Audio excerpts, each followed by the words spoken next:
Hey guys, what sounds more ordinary than a bed?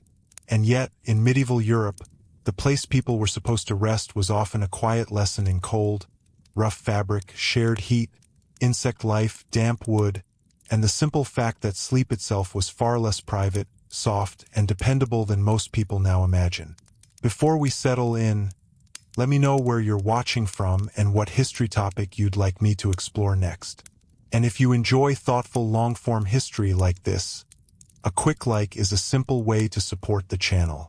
If you'd like more calm, quietly fascinating journeys into the past, subscribing is a good way to keep them coming. To understand why medieval beds could be so uncomfortable, it helps to begin with a small correction to the modern picture.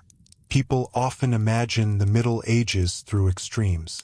They picture either castles with rich tapestries and carved furniture, or else muddy huts with almost nothing inside. The reality, as usual, sat somewhere between those images, and that is part of what makes the subject more interesting. Medieval beds were not simply bad because people in the past did not know what comfort was. They were uncomfortable because warmth, fabric, labor, space, hygiene, and privacy all worked differently, and the bed had to answer to those realities before it could answer to the body. Even the word bed can mislead a modern listener. Today, it suggests a fairly standardized object. A frame, a mattress, clean sheets, perhaps a blanket or duvet, and a room arranged around the idea that one person or one family deserves a protected place for sleep. In medieval life, that neat arrangement could rarely be assumed. A bed might be a proper wooden structure with ropes, boards, or woven supports. It might be a straw-filled sack on a bench. It might be a pile of bedding laid down at night and rolled away in the morning. It might be shared with children, servants, travelers, or other household members. It might be one of the most valuable possessions in the home, or hardly a piece of furniture at all. That difference matters because discomfort was not usually caused by one dramatic flaw. It came from layering. The surface could be uneven. The filling could shift. The sheets could be coarse. The blankets could be heavy and scratchy, yet still not especially warm. The sleeping space could be crowded.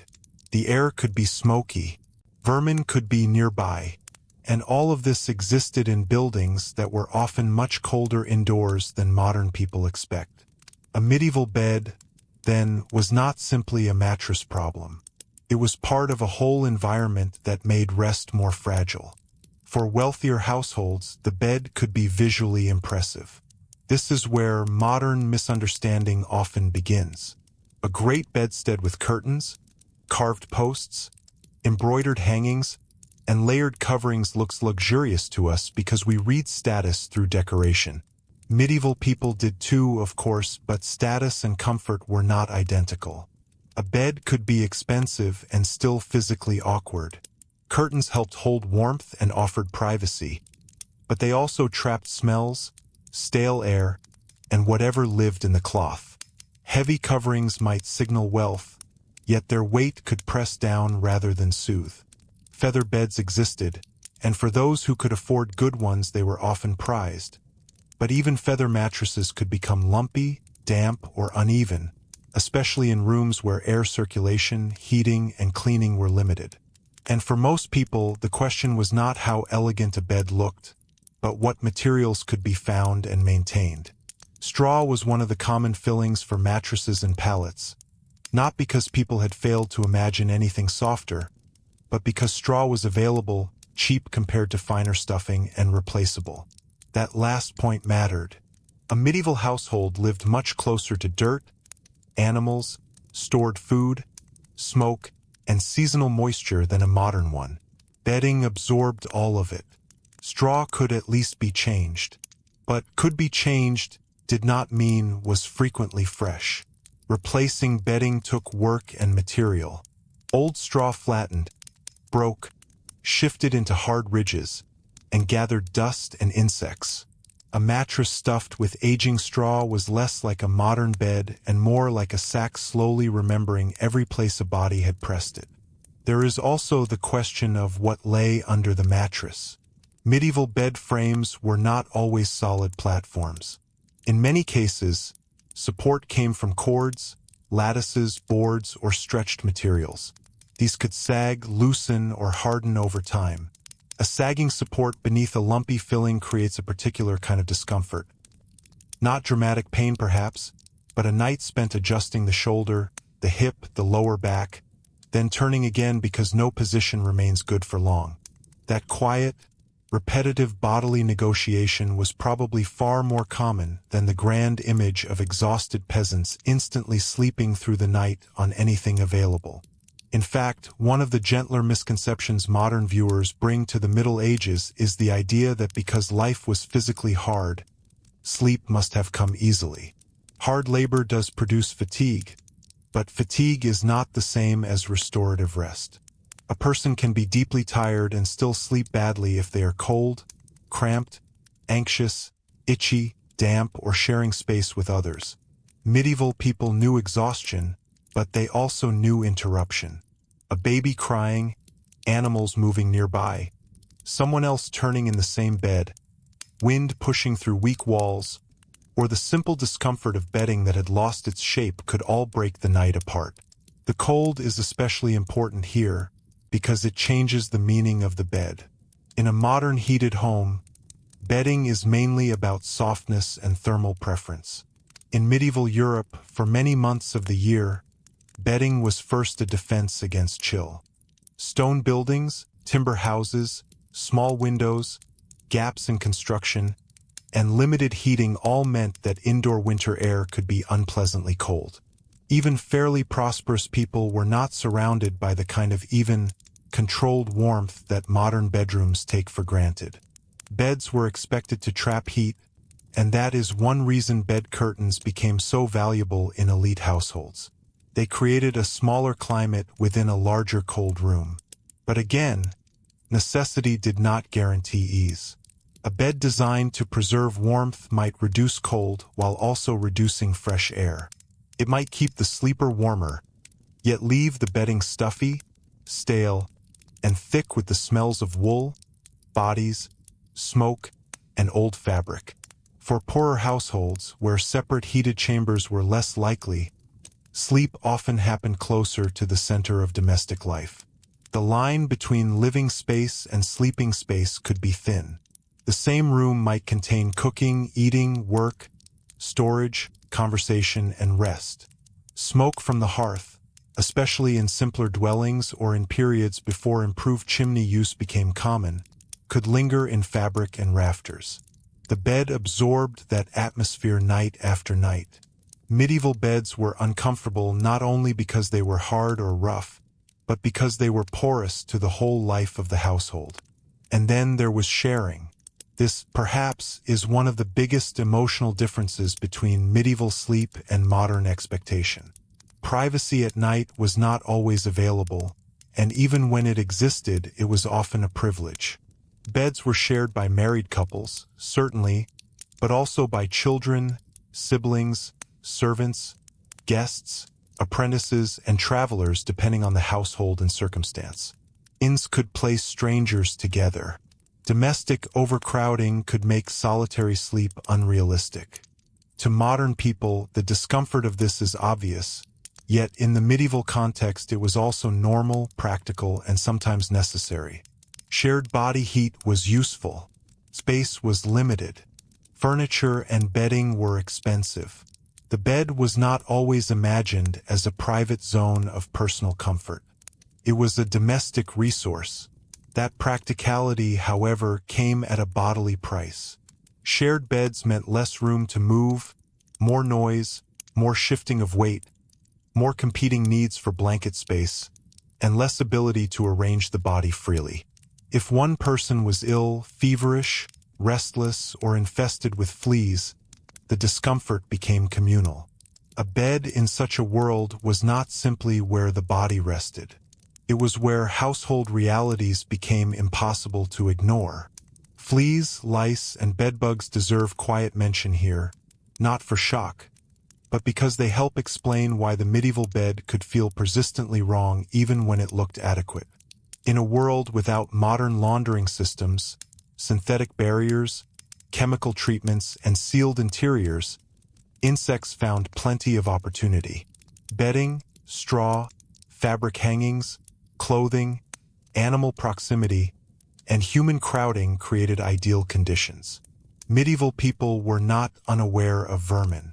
They noticed, complained, tried remedies, and developed habits to manage the problem. But awareness is not the same as control. A bed could be clean by the standards of the time and still be alive with things a modern sleeper would find intolerable. That low-level irritation, biting, itching, waking, brushing something away in the dark, may have been one of the most ordinary forms of medieval discomfort. There is an irony here that makes the subject especially revealing. The bed was often among the most valued items in a household inventory. Wills and account records from later medieval Europe show beds, bedding, coverlets, curtains, sheets, and mattresses treated as important possessions. People cared about them. They passed them on. They displayed them. They invested in them where possible. That tells us something crucial. Medieval people wanted comfort. They recognized the bed as central to dignity, status, family life, and bodily need. But wanting comfort and being able to secure it consistently were different matters. The discomfort of the medieval bed was not born from indifference. It was born from limits. And once those limits come into focus, the bed starts to reveal the wider world around it. A lumpy mattress points to material scarcity. A shared bed points to household structure. Thick curtains point to cold rooms. Straw stuffing points to replaceable but imperfect solutions. Insect trouble points to the ecology of pre-modern homes. Coarse linens and heavy woolens point to textile labor, local production, and the enormous effort hidden inside every supposedly simple object.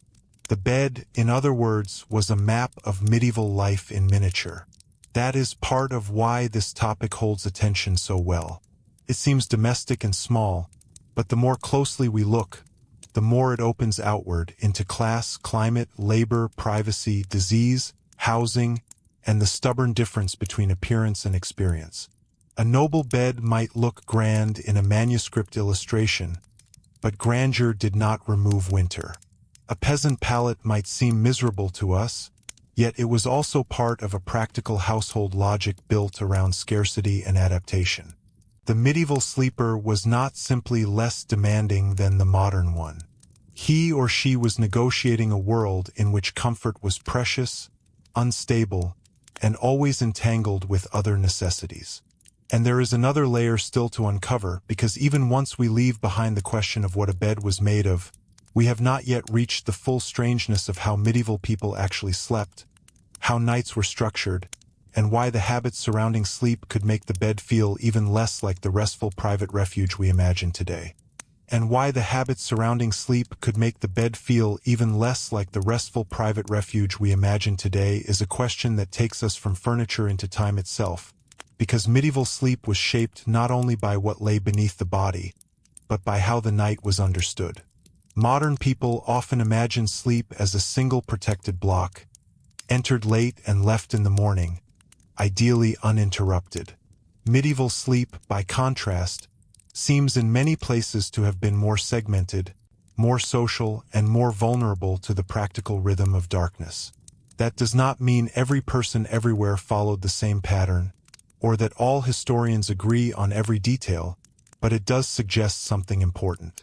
The night was not always a sealed chamber of private rest. It could have phases, pauses, disturbances, and duties. In that setting, even a perfectly made bed would not have functioned in quite the way a modern mattress does. For many people, especially outside the wealthiest households, evening began not with retreat into a personal bedroom but with a gradual reshaping of a shared space. Light was weak and expensive. Candles cost money.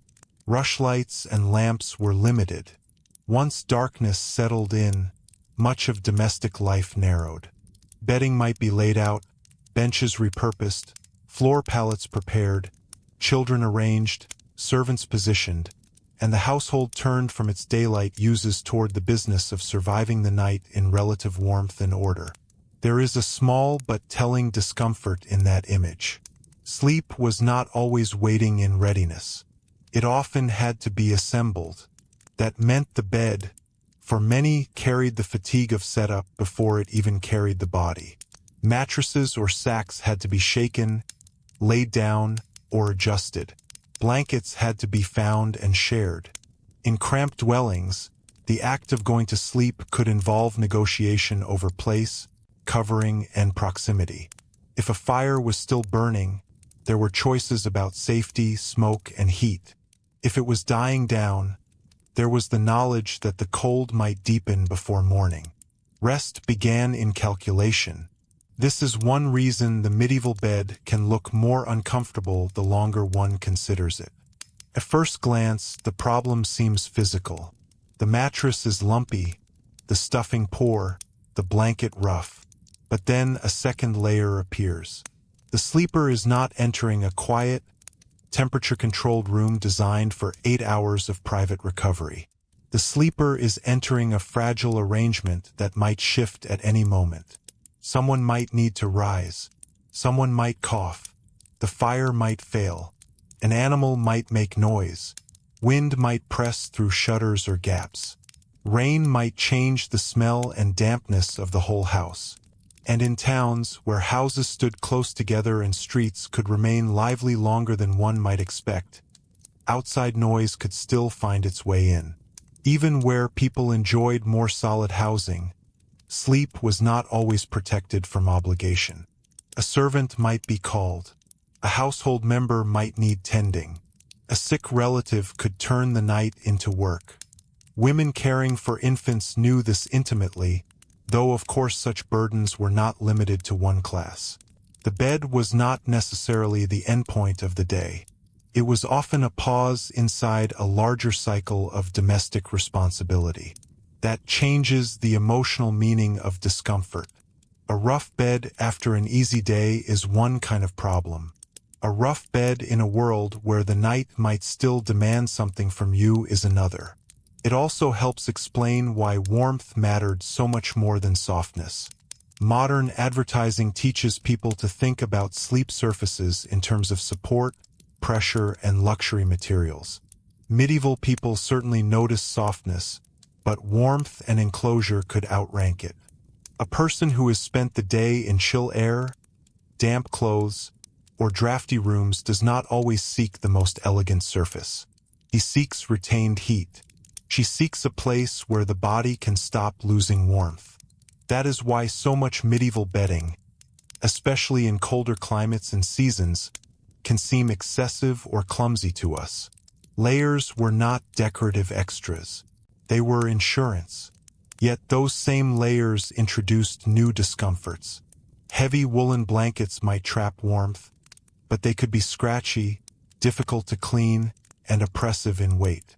Linen sheets, when available, were valued, but linen quality varied, and finer grades belonged more readily to the prosperous. Furs could add insulation, but they also added smell, maintenance demands, and cost. Curtains could help create a microclimate, but they required fabric, care, and space. There was always a trade-off. The medieval bed was rarely optimized for a single ideal of bodily comfort.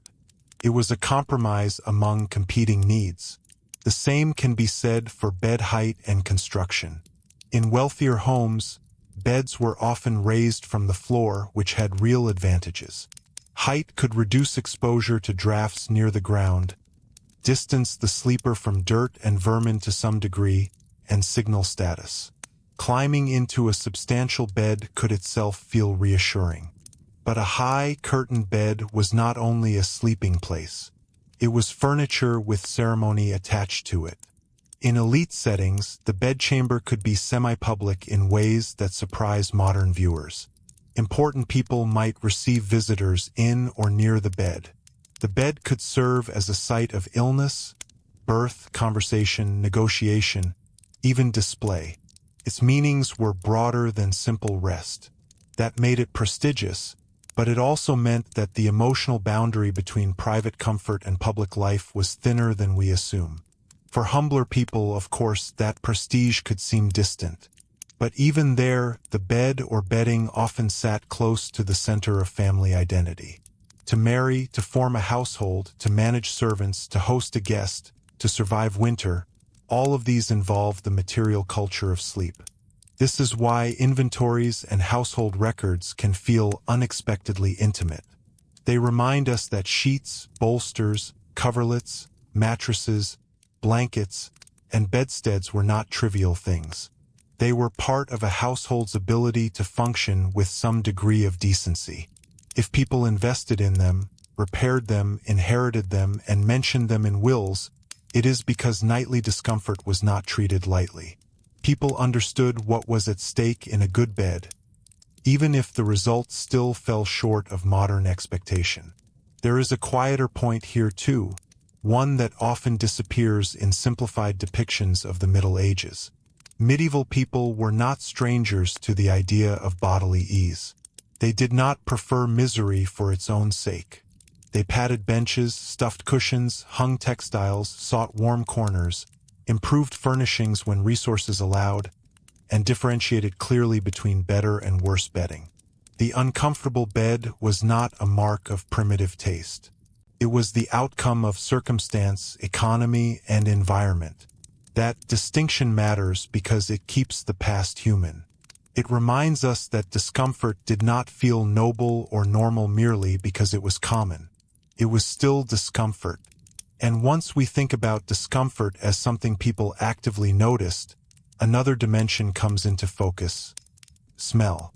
This is not always the first thing modern audiences think about when they imagine a bed, but in pre-modern homes it would have been hard to ignore. Straw, feathers, wool, linen, bodies, smoke, damp wood, rushes on the floor, nearby animals, chamber pots, unwashed clothing, and limited laundering all contributed to the atmosphere of the sleeping space. None of this means that medieval people lived in an unbroken cloud of filth, as lazy caricatures often suggest. Cleanliness existed, airing out existed, washing existed, and people could be very attentive to domestic order within the limits of their world. But it does mean that the bed carried the sense of the house more fully than a modern mattress usually does. Curtains and coverings absorbed them, stuffing held them. Night after night, the bed became a record of the room. Damp made this worse, and damp was not a rare visitor. In many regions of Europe, cold and wet weather shaped the year. Moisture entered homes through air, clothes, shoes, roofs, walls, and stored material. Bedding could feel clammy, straw could sour, feathers could lose their loft, linen could hold chill. A bed that looks inviting in daylight might, after several wet days, feel stubbornly cold long after the body first lay down. Anyone who has ever tried to sleep in slightly damp sheets knows how persistent that sensation can be. In medieval conditions, where drying thoroughly could be difficult, it was probably a familiar irritation. The fear of fire added another complication. Open flames were necessary for light and heat, but they carried danger in rooms full of fabric, wood, straw, and curtains. The obvious solution might seem to be keeping a stronger fire through the night, yet doing so was not simple. Fuel cost labor or money. Smoke management varied. The risk of accident was real, so households often had to balance warmth against hazard. In that balance, beds once again became compromise machines. More coverings could offset a smaller fire. Curtains could trap warmth. People could sleep together. But the result was still not a uniformly comfortable environment. It was an improvised answer to a problem that never disappeared.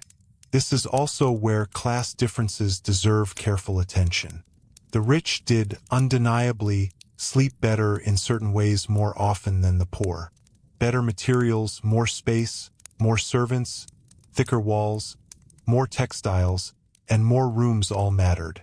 Yet comfort rose by degree, not by magical transformation. A noblewoman in an elaborately furnished chamber still lived in a world of drafts, insects, smoke residue, and imperfect hygiene.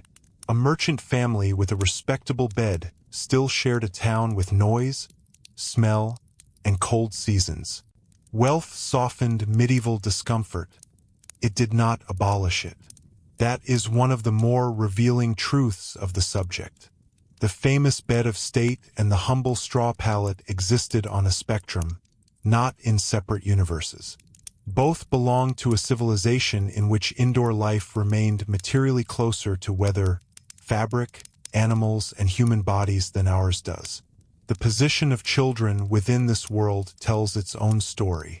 Modern childhood often assumes a separate bed, perhaps a separate room, and an environment arranged around the child's developmental comfort. Medieval households, particularly modest ones, could not always afford such distinctions. Children shared beds, shared spaces, shared blankets, and shared exposure to the ordinary discomforts of the house. This had practical logic. It kept bodies warm, simplified supervision, and reflected available resources. But it also meant that from a young age, sleep was understood less as an individual right than as a collective arrangement. The bed taught hierarchy, nearness, dependence, and inconvenience all at once. Travel made matters harsher still. However uncomfortable a fixed domestic bed might be, at least it belonged to a known environment. On the road, sleep could become distinctly worse. Inns varied greatly. Bedding might be shared with strangers, reused heavily, poorly aired, or visibly infested. Privacy shrank even further. Noise expanded. A traveler could not assume clean sheets, reliable warmth, or personal security. In that context, the medieval home bed, however rough, might have felt almost luxurious by comparison. That reversal is worth noticing because it helps calibrate what comfort meant in the period. People judged sleeping arrangements comparatively, not against a modern showroom mattress, but against cold benches, roadside lodgings, and the uncertainty of open travel. Religious life also shaped attitudes toward sleep in ways that complicate the picture. Medieval Christian culture, especially in monastic settings, could treat sleep as necessary but morally delicate. Too much sleep risked associations with sloth. Night offices interrupted rest. Ascetic ideals sometimes praised hardness, restraint, and bodily discipline. Monastic sleeping arrangements varied by order and period, but the general principle is clear enough. Comfort was not always the highest moral good. In some contexts, it could even appear spiritually suspicious. That did not mean everyone admired discomfort, but it did mean that the pursuit of a perfectly indulgent bed was not always socially neutral. A bed could represent status, yes, but too much softness could also invite judgment. This tension between necessity, status, and morality gives the medieval bed an almost symbolic density. It was where the body withdrew, where marriages were enacted, where children were conceived and born, where the sick lingered, where the dying were tended, where guests were honored or merely accommodated, where wealth could be displayed, and where discomfort returned every night in quietly practical forms. The bed was intimate but never merely personal.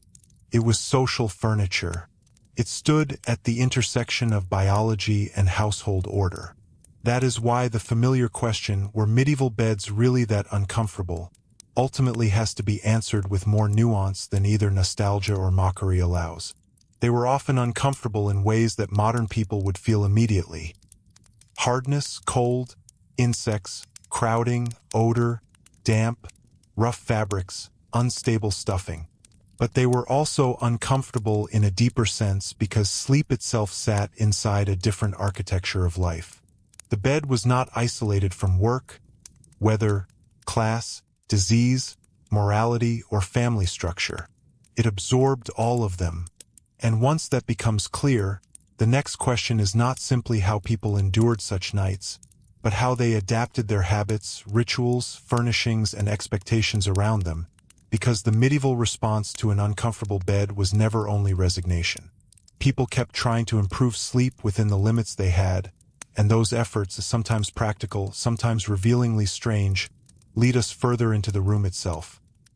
People kept trying to improve sleep within the limits they had, and those efforts, sometimes practical, sometimes revealingly strange, lead us further into the room itself, where the ordinary objects around the bed begin to tell their own story. A medieval sleeping space was rarely just a mattress and a blanket. It was an arrangement of strategies, small defenses against cold, discomfort, insects, embarrassment, and the unpredictability of the night. If the bed itself could not be made perfect, the room around it might still be adjusted layer by layer to make rest more possible. One of the simplest and most important of these strategies was elevation. Sleeping above the floor mattered more than modern viewers often realize.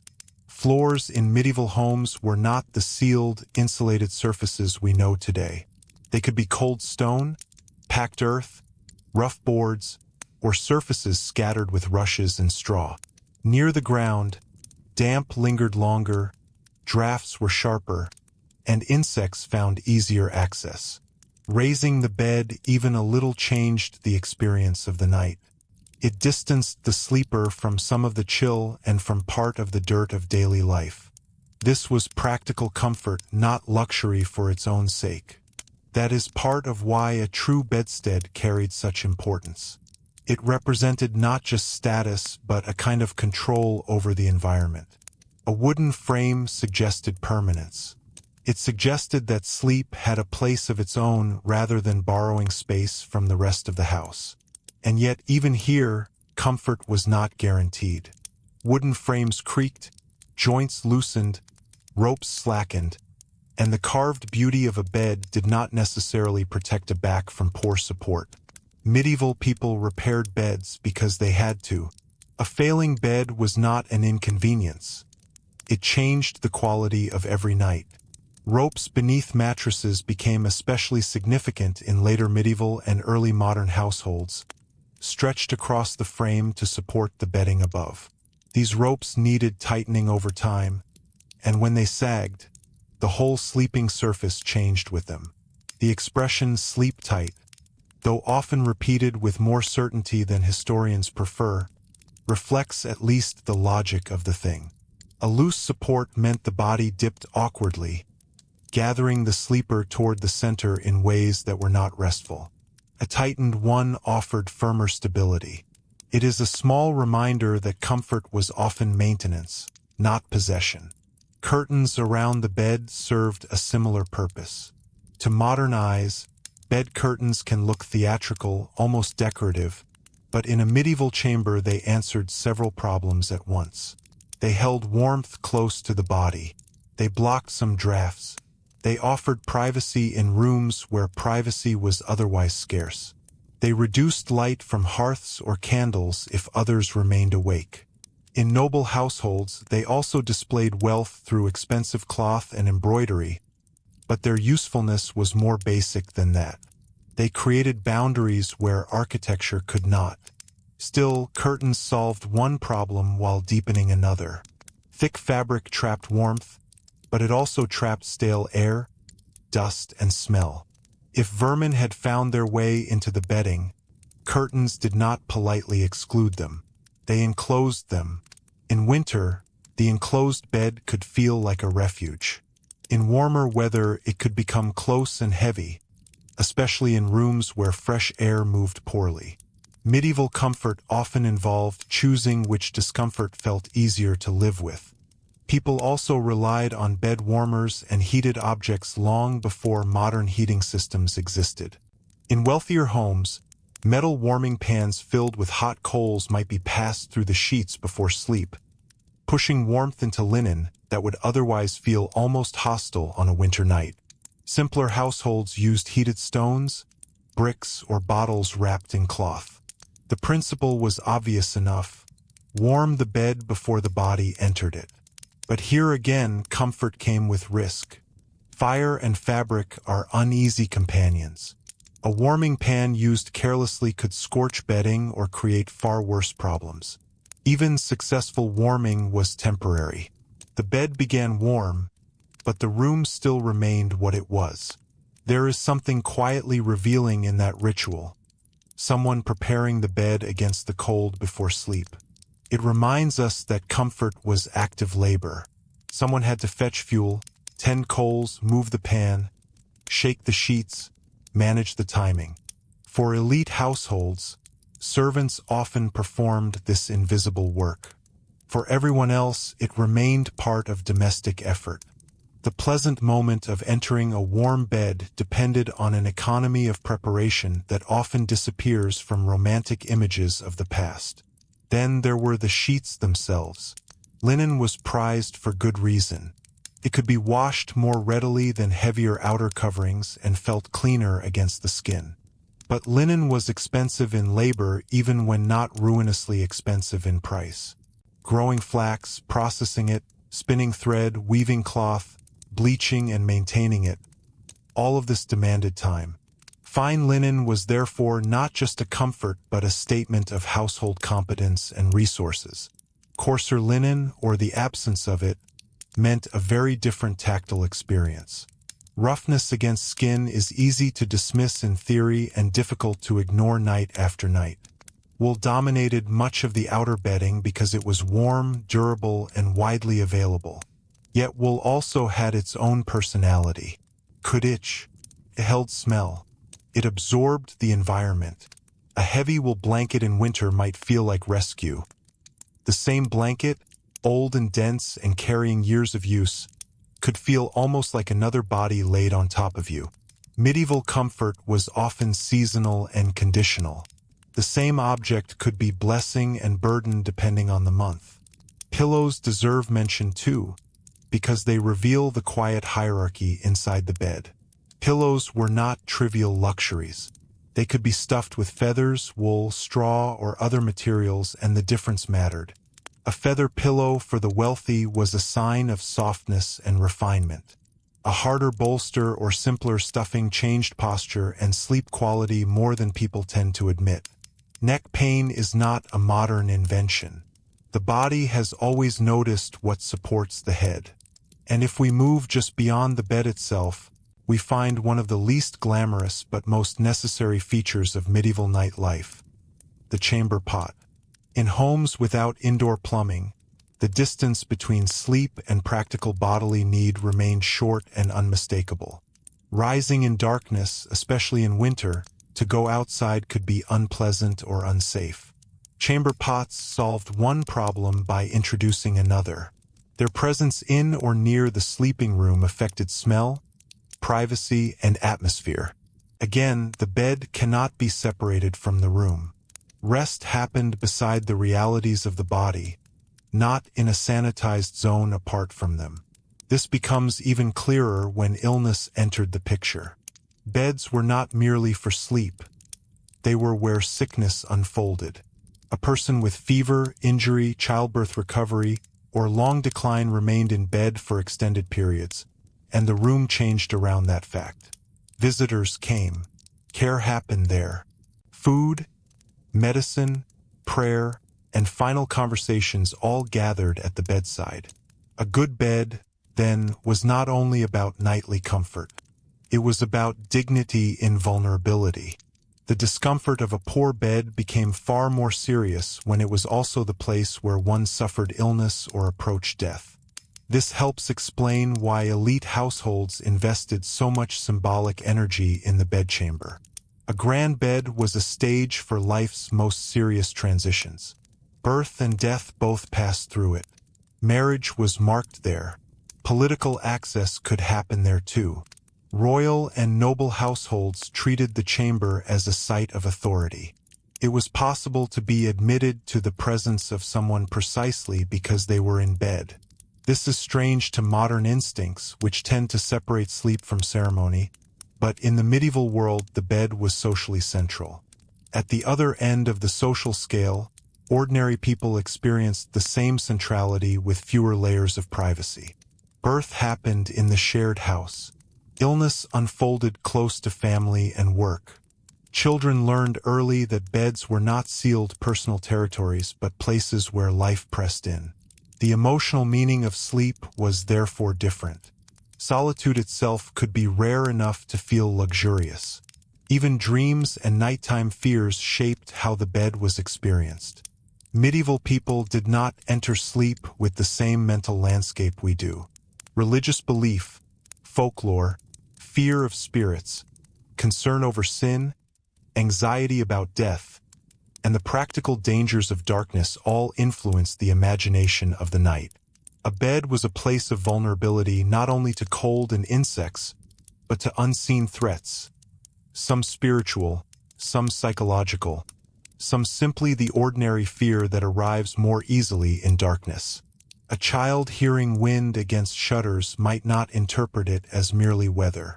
An adult waking suddenly from troubled sleep might understand the moment through a very different set of assumptions than a modern listener. This does not mean medieval nights were ruled by superstition in the lazy sense often imagined. It means that darkness carried a different authority.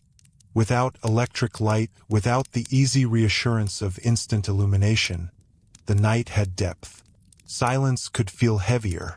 Strange sounds mattered more.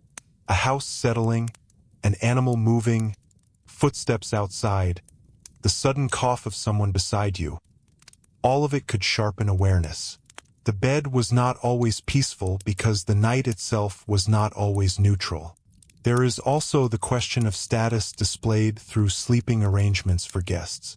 Hospitality carried moral and social weight. Offering someone the best bed in the house was common enough to become almost proverbial.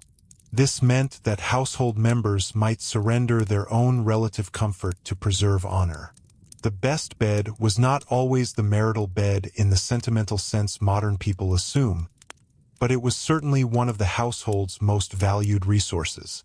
Hospitality could therefore rearrange discomfort. Someone slept well because someone else slept worse. Travelers noticed these distinctions closely.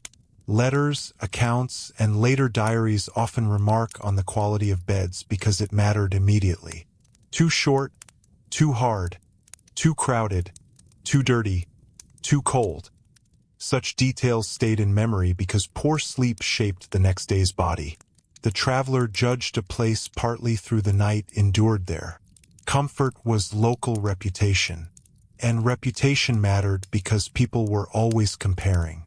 A peasant did not need a modern mattress to recognize that one lord's guest chamber was warmer than another's, or that one inn's bedding was cleaner, or that a newly married couple's household had managed to secure better linens than expected. Comfort was relative, visible, and socially meaningful. The bed became a quiet language of success and failure. Even marriage negotiations could circle around it. Bedding formed part of dowries in many places because a household required them. Sheets, blankets, mattresses, bedsteads, these were assets. To begin married life without proper bedding was not romantic poverty. It was immediate domestic strain. The bed marked adulthood, legitimacy, and preparedness. It was furniture, yes, but also social proof. And yet, despite all these efforts, frames, curtains, linens, warming pans, repairs, shared warmth, inherited coverlets, careful hospitality. The medieval bed still remained stubbornly tied to the limits of the world around it. Winter still arrived. Fleas still returned. Straw still flattened. Smoke still settled into fabric. A servant still snored. A child still cried. Rain still found its way into the air of the room. That is perhaps the most honest picture. Medieval people were not trapped in permanent misery, nor were they sleeping in romantic candlelit perfection. They were managing. Night after night, they built comfort out of imperfect materials and temporary solutions, and sometimes that effort worked well enough. Sometimes it did not. And if we follow that ordinary struggle a little further, we arrive at one of the strangest details of all. Not the bed itself, but the social rules around who belonged in it, who did not, and how a single sleeping place could quietly reveal the entire structure of a medieval household. And how a single sleeping place could quietly reveal the entire structure of a medieval household becomes clearer the moment we stop thinking of the bed as private furniture and start seeing it as shared social territory. Who slept where was rarely accidental. It reflected rank, trust, marriage, age, gender, labor, and necessity. A bed could tell you who mattered most in the house, who served whom, who was still considered a child, who had become an adult, and who had no real claim to privacy at all. For a modern listener, perhaps the most surprising part is how ordinary bed sharing could be. We often associate shared beds only with marriage or with the temporary arrangements of travel, but in medieval life the boundaries were much broader. Children slept with parents, siblings slept together, servants slept near employers, apprentices slept in the master's household, and guests might be placed wherever warmth and available bedding allowed. Space was expensive. Furniture was expensive. Heat was expensive. Privacy, in the modern emotional sense, was often a luxury rather than a default expectation. This did not necessarily mean that people found the arrangement strange or humiliating. Many accepted it as ordinary life. Shared sleep could feel safe, practical, even comforting. Body heat mattered. Supervision mattered. In a world with fewer isolated rooms and more dependence within the household, nearness at night made sense. But normality should not be confused with ease. Familiar discomfort is still discomfort. A person may accept a crowded bed and still sleep poorly in it. Children especially lived inside this logic from the beginning. A separate nursery, a personal mattress, a bedtime ritual built around individual privacy. These are ideas shaped by much later domestic ideals. In many medieval households, a child entered sleep as part of the household machinery.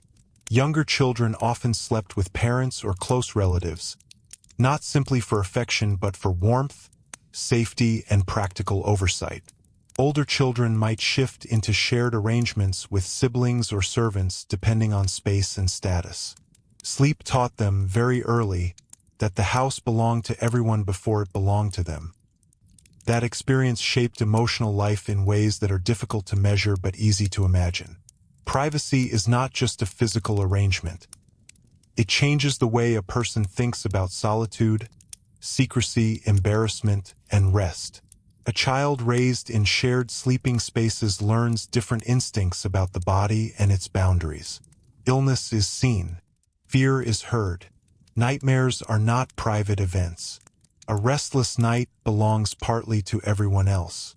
Servants occupied another revealing position. In wealthier households, domestic servants might sleep in rooms near their employers or even within the same chamber, depending on the task. A lady's maid, for instance, could remain close because service did not end at sunset. Attendance might be needed during illness, childbirth, travel preparations, or ordinary routines of dressing and household management. The architecture of service extended into the night. A noble bedchamber, despite its curtains and prestige, was not always a place of solitude. This is one of the quieter contradictions of status. Wealth bought better materials and more elaborate furniture, but it did not always buy the kind of personal privacy modern people imagine wealth should guarantee. Great households were busy ecosystems of dependence. The lord and lady might possess the finest bed in the house, yet their lives remained visible to servants, relatives, visitors, and political expectations. Privacy existed, but it was negotiated, not absolute. Marriage, of course, gave the bed a particular social meaning. The marriage bed was not merely symbolic language. It represented legitimacy, inheritance, and the continuity of the household. To establish a proper bed for a married couple was both practical and deeply social. Bedding included in a dowry mattered because it supported the physical reality of married life. Sheets, blankets, bolsters, bedsteads. These were not decorative extras. They were part of entering adulthood with dignity. Yet even here, romantic modern assumptions can mislead. The marital bed was not always a sacred zone of uninterrupted intimacy. Children might be present nearby. Servants might enter and leave. Illness, childbirth, and practical domestic life constantly crossed its boundaries. The emotional world of marriage existed within a household, not apart from it. A bed could be intimate and public at once. Guests complicated matters further. Hospitality carried enormous moral weight in medieval society, and where someone was placed to sleep could signal respect or insult with surprising clarity. To offer the best available bed was often an act of honor. To place a guest poorly could suggest contempt, poverty, or negligence. This meant that sleeping arrangements became social performance. A host might sacrifice personal comfort to preserve reputation. The household reorganized itself around the visitor. This logic was especially strong among elites, where hosting could have political consequences. A visiting relative, ally, cleric, or official was not merely a person needing rest. He was a relationship that required careful management.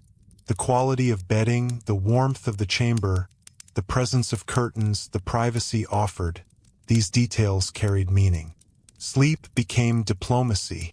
At inns, however, diplomacy often gave way to necessity.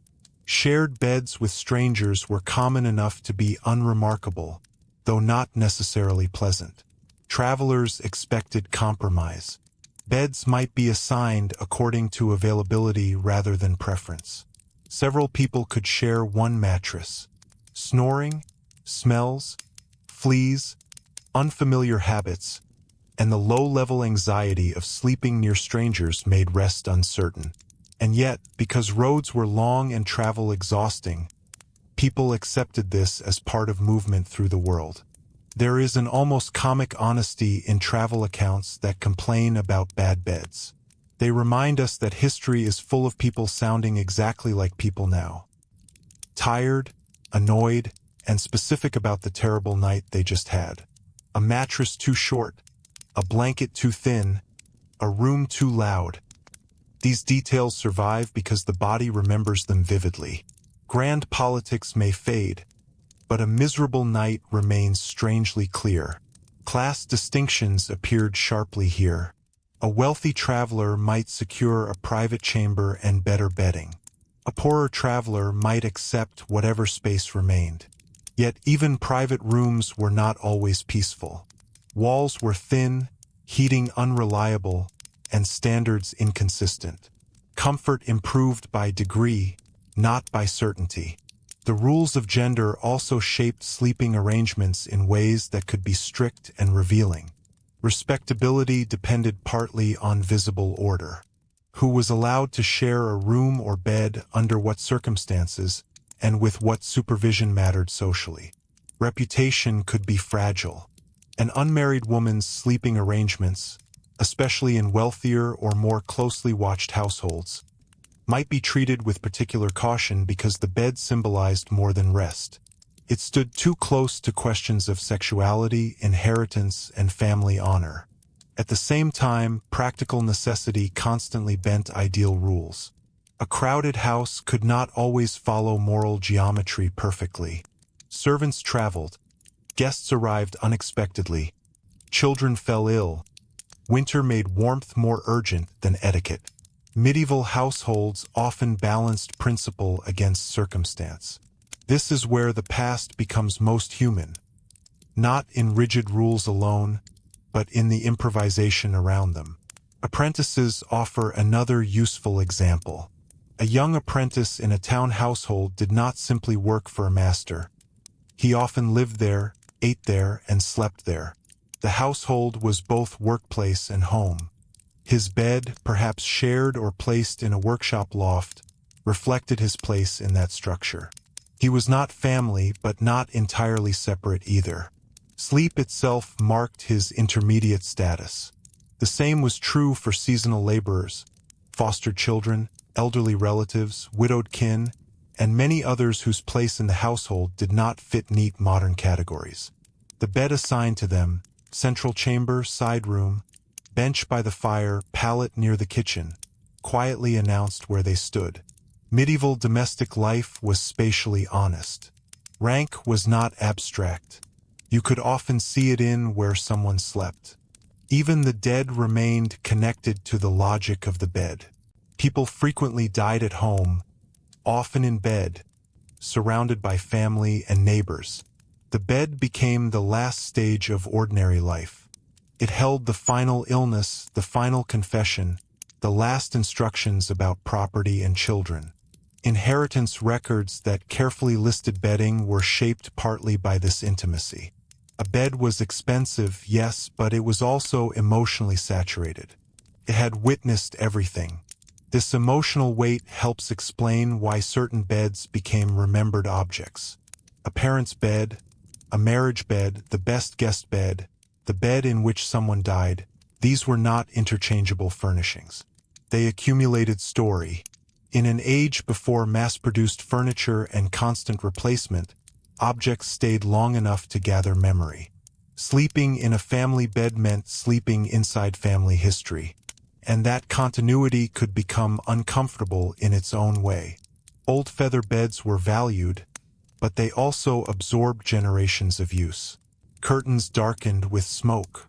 Wooden frames carried repairs from decades past.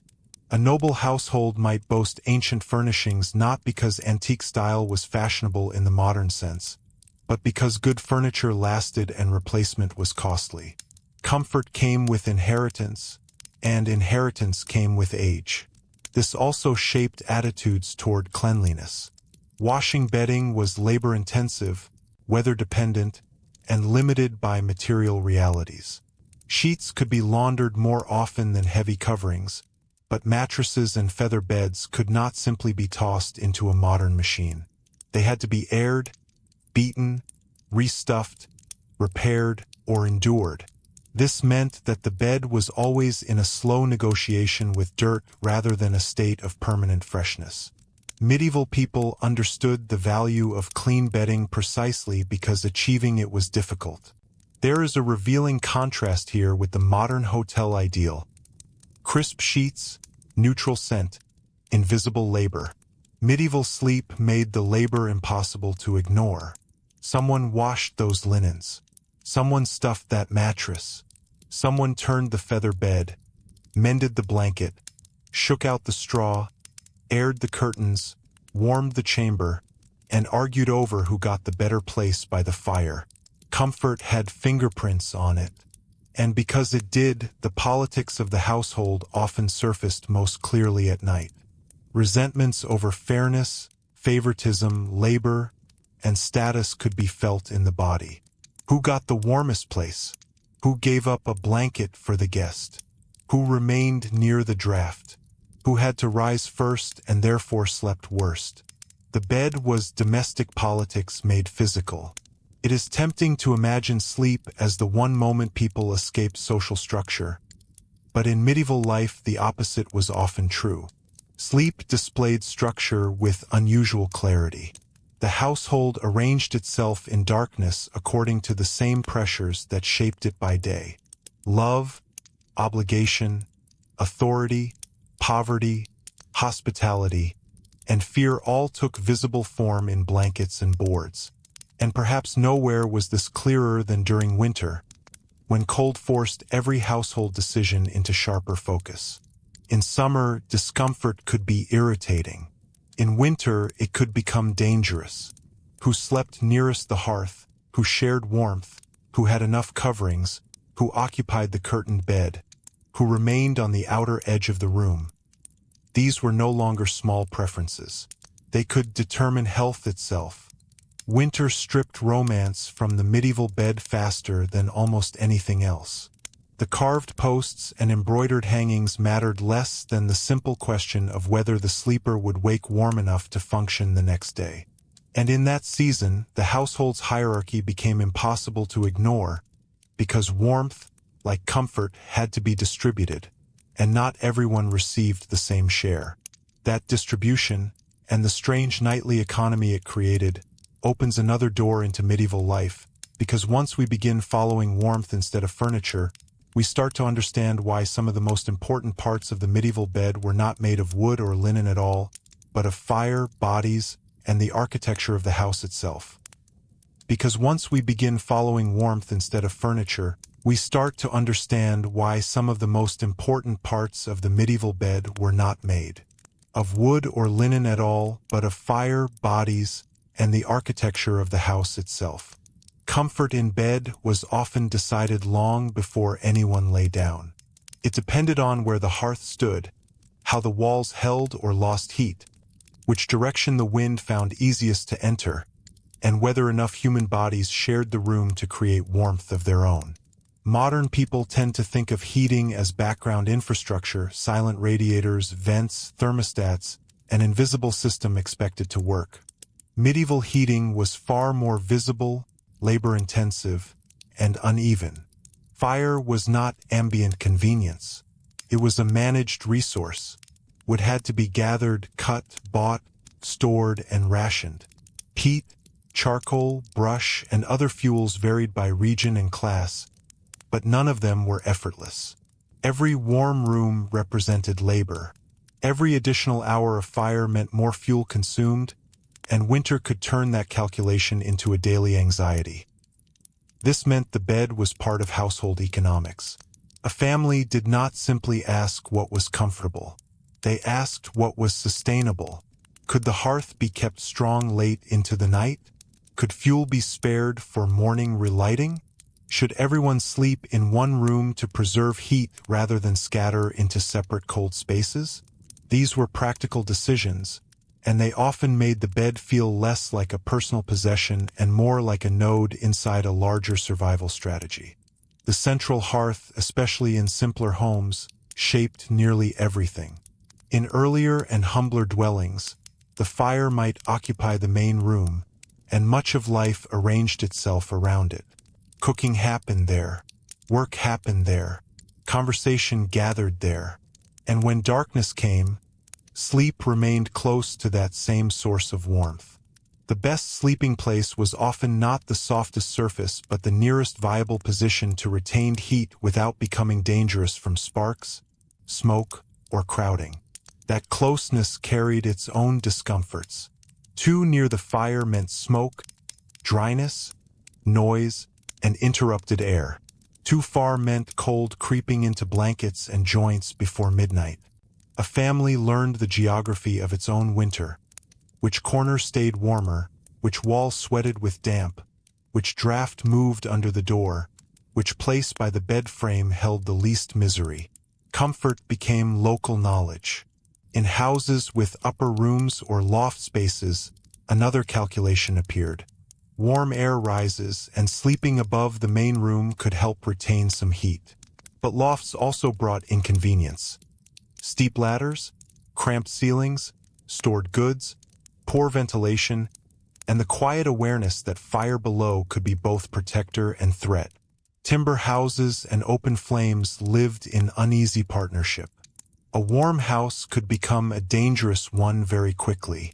Stone buildings, often imagined as naturally grand and secure, brought a different problem.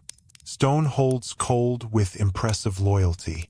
Castles and large manor houses could be visually magnificent and physically uncomfortable. Thick walls created permanence but not necessarily warmth. Great chambers could be drafty, ceilings high, windows difficult to seal, and heat stubbornly difficult to keep. This is one of those small historical reversals that helps modern viewers stay listening. The richer the building looked, the harder it could be to heat properly. A noble bed with embroidered curtains inside a cold stone chamber was still, in many ways, an attempt to create a smaller survivable climate inside a larger indifferent one. The bed itself became a room within the room. Curtains enclosed warmth. Multiple mattresses layered insulation. Servants warmed sheets. Extra coverings piled upward. Luxury often looked like engineering.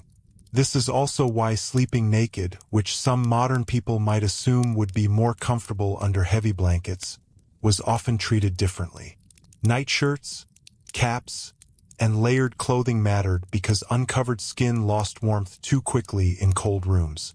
A sleeping cap, especially, seems almost quaint to modern eyes until one remembers how much heat escapes through the head in an unheated chamber. Medieval sleepwear was not fashion in the modern sense. It was climate management. Even pets and animals entered this logic. In poorer households, especially where buildings were multifunctional and boundaries between human and animal space were less rigid, the warmth of animals could be physically close to domestic life. Not every popular image of animals sleeping freely beside people is accurate in every context, but proximity was often greater than modern middle-class expectations allow. Chickens, dogs, cats, and livestock were not abstract rural scenery.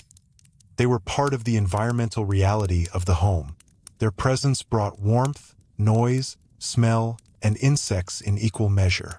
There is a certain honesty in this arrangement. Medieval households did not enjoy the luxury of pretending the body was separate from the rest of life. Warmth came from fire, wool, flesh, and architecture. It came from closing doors, sharing blankets, sleeping closer together than one might prefer, and accepting the smell of smoke because smoke meant survival. The ideal of perfect fresh air comfort was often less practical than the reality of staying warm enough. This made winter nights especially revealing. If summer discomfort was often about insects, crowding, and stale air, winter sharpened hierarchy. The best places in the house became visible. The curtained bed nearest the retained warmth, the side of the shared mattress away from the draft, the heavier blanket, the better pillow. These details were not trivial. They expressed who could claim protection first. Children learned this quickly. The youngest might be placed where warmth and supervision were easiest. Older children might accept colder spaces. Servants, unless privileged by specific duties, often occupied the edges of comfort. Guests could temporarily displace household members from good positions. A winter bed map was also a moral map of the household. There is a subtle cruelty here, though not always intentional. Cold makes generosity expensive. To give someone warmth often means surrendering some of your own. Hospitality, charity, and family duty therefore had physical cost. Offering the best bed to a guest was not merely symbolic politeness. It could mean a worse night for everyone else. Sharing blankets with a sick child meant accepting less sleep yourself. Moral life was felt in the body, and the sick made warmth even more urgent. Fever, weakness, old age, childbirth recovery, these all changed how a bed functioned. A person unable to regulate body temperature or move easily depended on the room's warmth more intensely than the healthy did. In such moments, extra coverings, proximity to the hearth, and the labor of maintaining warmth became forms of care. A cold room could turn illness into something harsher very quickly. This is one reason why household accounts often pay close attention to textiles. Blankets, quilts, furs, coverlets, curtains, these were not decorative details to be mentioned only for status. They were technologies of survival. A good wool coverlet could matter as much as a better meal. A second blanket might mean the difference between tolerable sleep and a night spent shivering awake. The language of inheritance reflects this seriousness. Bedding passed through wills not because people were sentimental about blankets, though sometimes they were, but because such objects held real value. A feather bed represented wealth. Fine linen sheets represented labor preserved. A set of warm coverings was domestic security. To inherit them was to inherit practical dignity. And yet featherbeds themselves, so often imagined as the peak of medieval comfort, were not uncomplicated luxuries. A well-made feather mattress could indeed feel softer and warmer than straw. People prized them for good reason, but feathers shifted. They required turning and maintenance. They could become heavy, uneven, and difficult to dry if damp entered them. Old featherbeds might smell, settle strangely, or trap heat too aggressively in warmer seasons. Luxury, once again, did not eliminate management. There is something almost modern in this disappointment. The expensive bed still required effort. The dream of perfect sleep remained slightly out of reach. People also improvised in smaller ways. Additional rugs or rushes near the bedside reduced cold underfoot in the morning. Extra hangings on walls softened drafts and made rooms feel less hostile. Beds were positioned deliberately away from direct wind from doors or poorly sealed windows. A well-placed bed could matter more than a better mattress in the wrong corner. Architecture and furniture spoke to each other constantly. The direction of the bed itself could even carry meaning. In some contexts, placement was influenced by habit, belief, or inherited ideas about health and propriety. Not all of this was rigid or universal, but the arrangement of a sleeping space was rarely random. It reflected practical experience shaped by custom. The morning after also tells us something about the night before. Beds were not always left in place as fixed monuments to private comfort. In many homes, bedding was aired, folded, shaken, or moved because the same room needed to serve daytime purposes. Sleep retreated so life could continue. This meant the bed remained visibly part of labor rather than disappearing behind the closed door of a private bedroom. Everyone knew where comfort came from because everyone helped put it away. That daily visibility may explain part of the medieval attitude toward sleep itself. Rest was necessary, but it was not idealized as a personal wellness project. It belonged to the cycle of work, prayer, hunger, weather, and obligation. A comfortable bed was desirable precisely because life made the body tired, not because comfort was a separate moral pursuit. Monastic life makes this contrast even sharper. In many religious communities, sleep was intentionally limited or simplified. Dormitories, interrupted nights for prayer, plain bedding, and suspicion toward excessive softness reflected spiritual priorities. The body was to be cared for, but not indulged. Warmth remained necessary. Luxury became morally complicated. Even outside monasteries, that attitude influenced broader cultural assumptions. Too much softness could suggest moral weakness. Hardship, within reason, could appear respectable. This did not mean ordinary laypeople admired cold feet and sleepless nights. It meant comfort existed inside moral language. A noble bed could signal status, but too much visible indulgence risked criticism. A person might want warmth and still feel uneasy about appearing overly attached to softness. The medieval bed was not just a physical object. It was a moral statement. And then there were the sounds of winter nights themselves. Fire settling in the hearth. Wind pressing at shutters. Timber contracting in the cold. Someone coughing under too many blankets. The scratch of straw shifting beneath linen. A dog turning near the door. The faint movement of another sleeper reaching for more cover.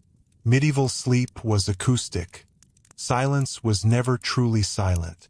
That matters because discomfort is often made worse by awareness. The person awake at midnight notices everything. The rough seam of a sheet, the cold patch near the feet, the smell of damp wool, the breathing of another body, the realization that morning is still far away. Medieval people knew insomnia too, though they would not have described it in our language. A bad bed lengthened the mind as much as the night. And when dawn finally came, the bed did not become a sacred place left untouched for evening return. It rejoined the household economy. Sheets were straightened, blankets redistributed, straw assessed, curtains opened, chamber pots emptied, and the room became useful again. Sleep left traces, but the day demanded movement, which is perhaps why the medieval bed feels so revealing. It was never just about sleep. It was about class, labor, warmth, morality. illness, inheritance, and the quiet politics of who deserved comfort first. And once we see that, another question begins to emerge, one that people in the Middle Ages themselves understood very well. Not simply what made a bed comfortable, but what happened when that comfort failed completely and the bed became the place where suffering stayed. Not simply what made a bed comfortable, but what happened when that comfort failed completely and the bed became the place where suffering stayed. This is where the medieval bed stops being an object of domestic inconvenience and becomes something much heavier. A place of illness, childbirth, injury, old age, and death. If the ordinary night already revealed the limits of comfort, the sickbed revealed the limits of the body itself. Modern people often experience illness inside systems built to remove suffering from the home. Hospitals, clinics, nursing facilities, and specialized care create a kind of physical separation between daily life and prolonged sickness. Medieval households had far fewer such boundaries. Most people became ill where they lived, and they remained there. The same bed that held sleep, marriage, and winter discomfort also held fever, recovery, prayer, and the slow uncertainty of waiting to see whether someone would rise again. That changed the emotional meaning of the bed entirely. It was no longer only where one went to rest, but where one might remain. A persistent illness turned the bed into a landscape.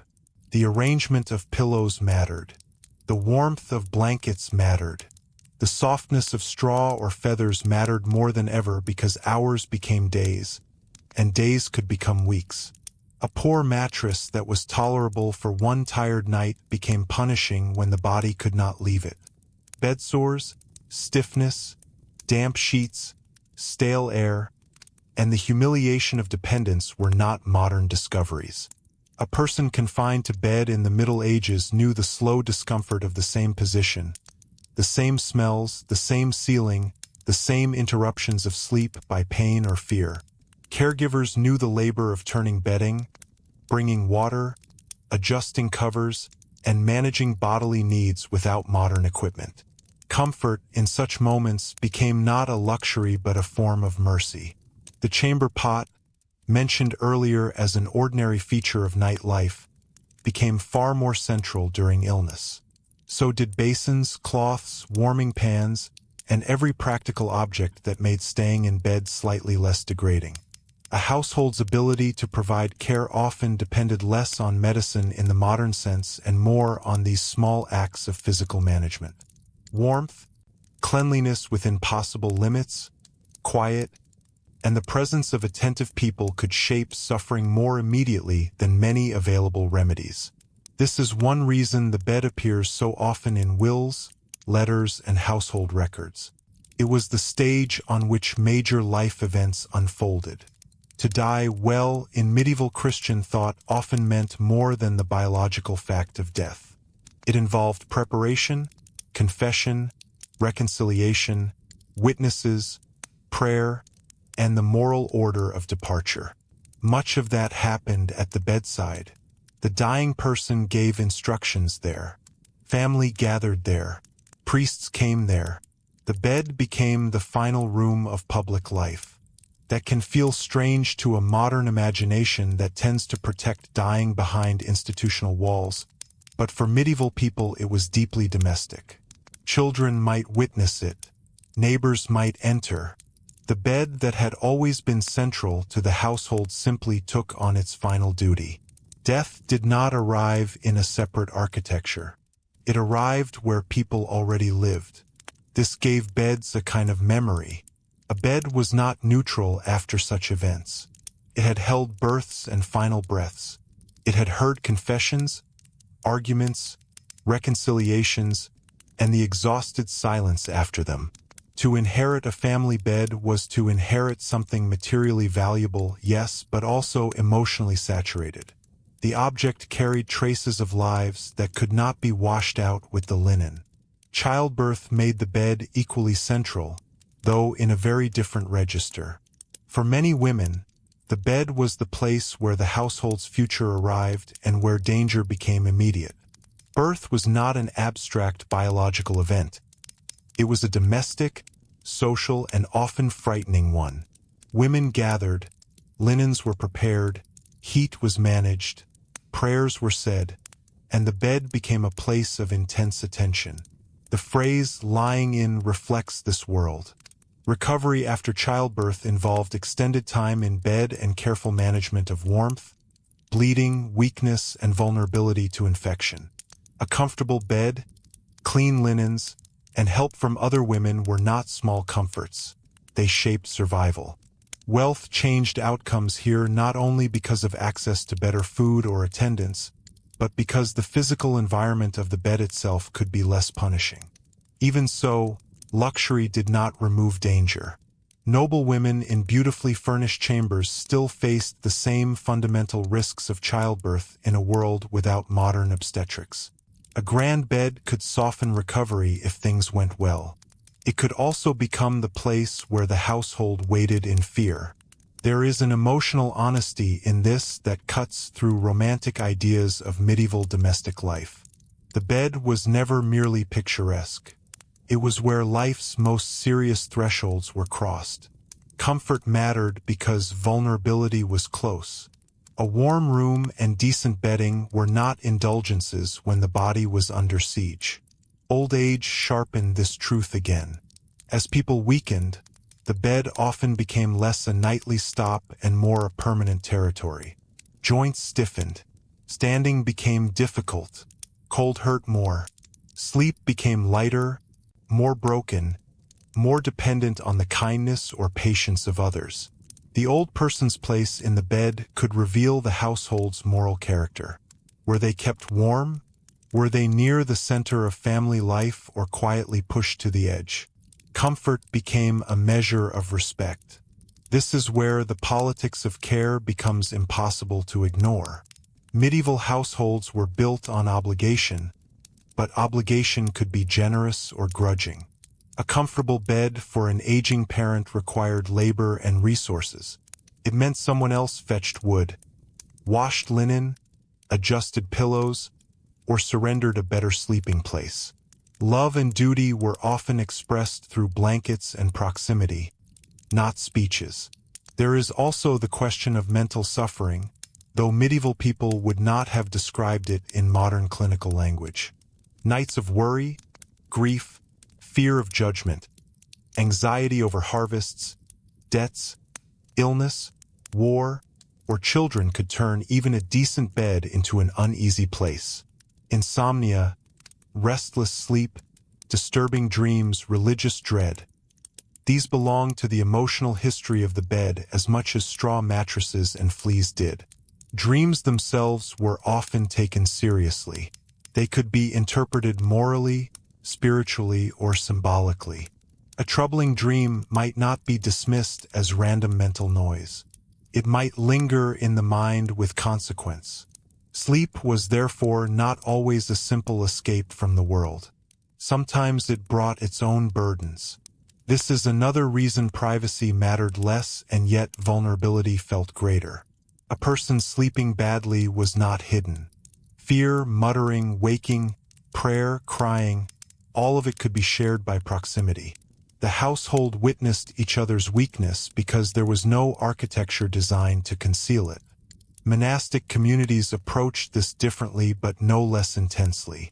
In monasteries, infirmaries existed, and communal structures shaped care in distinctive ways. Yet even there, the bed retained moral weight. Illness could test humility, patience, and obedience as much as physical endurance. A monk's bed was not private property in the modern sense. It existed inside institutional discipline. Care came with observation. The sickbed also revealed the limits of medicine. Medieval medical practice was more thoughtful and varied than caricatures suggest, but there were still many conditions for which little could be done beyond managing comfort and hope. In those moments, the quality of the bed became brutally important. The cure was uncertain, relief mattered. A smoother sheet, a warmer blanket, a quieter room. These were not symbolic gestures. They were real interventions in daily suffering. And because so much care happened at home, Women's labor often stood at the center of it. Wives, mothers, daughters, female relatives, servants, and neighbors carried enormous practical responsibility in maintaining the sickbed and the birth bed alike. This labor was intimate, repetitive, and often invisible in grand historical narratives. Yet it shaped the texture of medieval life more directly than many kings ever did. Someone had to boil water. Someone had to lift the body.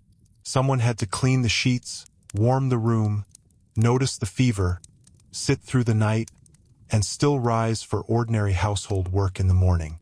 The bed gathered not only the suffering of the sick person, but the exhaustion of everyone caring for them.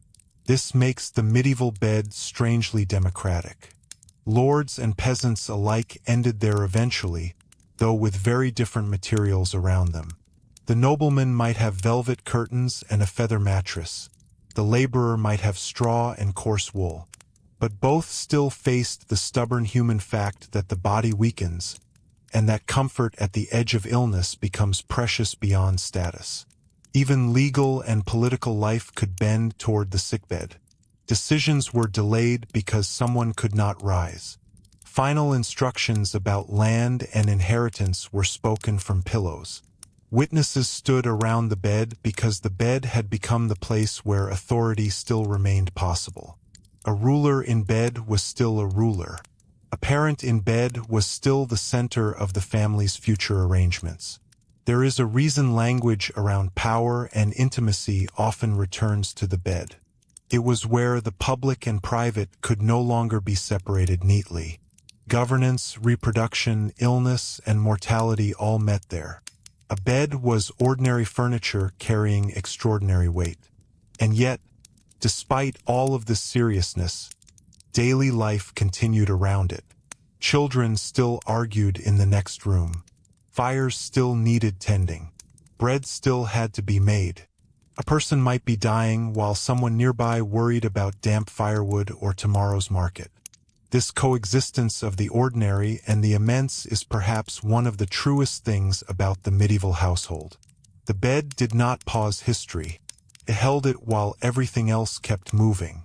This also meant that recovery, when it came, felt almost ceremonial. To leave the bed after serious illness, to stand again, eat at the table, walk into daylight, was a return to the household as much as to health. The bed released you back into ordinary life. That transition carried emotional force precisely because the bed had become a kind of border. It is easy, looking backward, to focus on discomfort and forget attachment. People complained about bad beds, certainly. They feared sickness in them. They died in them. But they also trusted them. The bed was familiar. It was where one was cared for, where one hid from winter, where one whispered at night, where children climbed close for warmth, where the body surrendered after work, could be uncomfortable and still beloved. That complexity is what makes the subject richer than simple jokes about straw mattresses and fleas. Medieval beds were uncomfortable not because people were careless, but because the bed had to carry too much. It had to be bedroom, hospital, nursery, marriage chamber, guest room, deathbed, refuge from cold, and proof of household dignity all at once. And once we understand that weight, another familiar image begins to look different. The great royal bed with its curtains, ceremony, and almost theatrical importance. Because at the very top of society, the bed became something even stranger, not just a place to sleep or suffer, but a visible instrument of power itself. Not just a place to sleep or suffer, but a visible instrument of power itself. At the highest levels of medieval and late medieval society, the bed could become almost political architecture, part household object, part ceremonial stage, part declaration of legitimacy. To modernize, this can seem faintly absurd. Why should a bed, of all things, stand so close to authority? But once we remember how central the bed already was to birth, marriage, illness, inheritance, and death, the logic becomes much clearer. Power, after all, depends on bodies, and bodies spend much of life in bed. A royal or noble bed was never simply judged by softness. It was judged by what it said. Size mattered. Height mattered. Curtains, canopies, carved posts, embroidered hangings, imported fabrics, feather mattresses, fine linen sheets, and fur coverings all communicated wealth. But more than that, they communicated permanence. This was not just somewhere a person slept. It was somewhere a dynasty continued. The marriage bed of a great household carried public importance because heirs were not private matters. Children born from that bed could shape alliances, inherit lands, and alter kingdoms. The chamber around it therefore became charged with more than intimacy. Witnesses might be involved in marriage rituals. Noble births could be observed closely because legitimacy mattered. The bed stood at the center of succession itself. That makes one of the stranger facts of elite medieval life easier to understand. Bedchambers were often not entirely private spaces. A lord or monarch might receive visitors there. Political conversations could happen there. Access to the bedchamber signaled trust and status. To be admitted near the ruler's bed could mean proximity to power in a very literal sense. Modern people tend to separate the bedroom from the public world. Medieval elites often did not. The ruler's body was not purely personal. It was tied to governance. Illness, fertility, marriage, and sleep all had political consequences. If a king was sick in bed, the kingdom did not politely ignore it. The bed became the place where concern, rumor, ambition, and negotiation gathered. This was especially true during illness. A bedridden ruler remained symbolically central even when physically weakened. Advisors came to the chamber. Decisions might be made from the bed itself. Observers watched carefully for signs of recovery or decline because the condition of that body affected the stability of everything around it. The royal bed, in such moments, was almost a throne lying flat, and death sharpened this dramatically. The deathbed of a monarch was not only a personal event. It was a constitutional moment. Final words, confessions, instructions, recognition of heirs. These mattered beyond the family. The bed held the last performance of authority. Who was present mattered. Who was absent mattered. Who controlled access to the chamber mattered perhaps most of all. Even before death, the rituals surrounding waking and sleeping could reflect hierarchy. In some courts, particularly later and more elaborately ceremonial ones, the routines of dressing, undressing, rising, and retiring became formalized. Attendance at these moments signaled favor. To help with the ruler's most ordinary physical routines could be a mark of extraordinary trust. This can feel counterintuitive to modern sensibilities, but intimacy with the body often meant intimacy with power. A noble bed was therefore both intimate and strategic. Curtains protected warmth and privacy, but they also created thresholds. Who passed beyond them, who waited outside, who was invited close. The space around the bed taught rank physically. People stood in different places according to status. Furniture itself participated in politics.